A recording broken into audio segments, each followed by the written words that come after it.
I'm actually getting some fresh air. As far as I know, this is the least populated part of Los Angeles County. I'm enjoying nature right now. I'm actually in Southern California for a TGC conference. It's a Zoom conference, but I decided to fly out here because one of my favorite Airbnbs is right next to one of my favorite craft coffee shops. And the latte actually only cost $7, so I figured it was a win-win. I might as well come out here and stream the conference. I'm getting a little fresh air. I felt like if I got a few miles out, I could probably take off my mask. And, you know, being in this beautiful nature, it is a profoundly beautiful day. Look at these flowers. Beautiful. And this burnt out tree, too. I know you're in Southern California.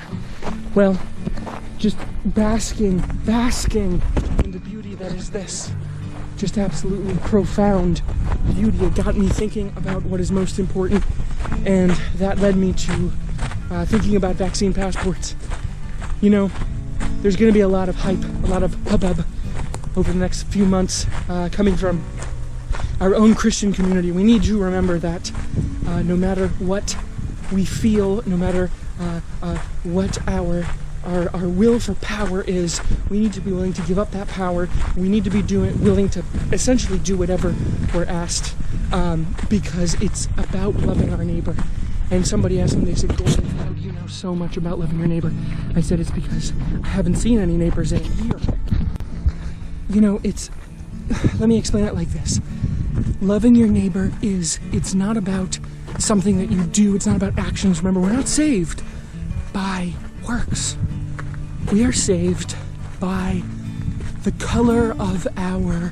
Remember, what did Jesus say in Matthew? He said, "Give a man a fish and you'll feed him for a day, but teach him how to fish, and then he will feed everyone." And what we need to remember to do is we need to try to feed everyone. If anyone is left out, that is not loving our neighbor.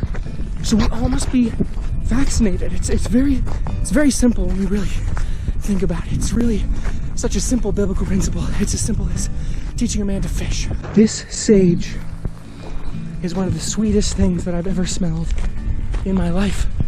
And it reminds me of The Color of Compromise by Jemar Tisby, that I recommend to anyone, even people who can't read English or can't get a copy in their own language. They should still read it. And this sage is so sweet.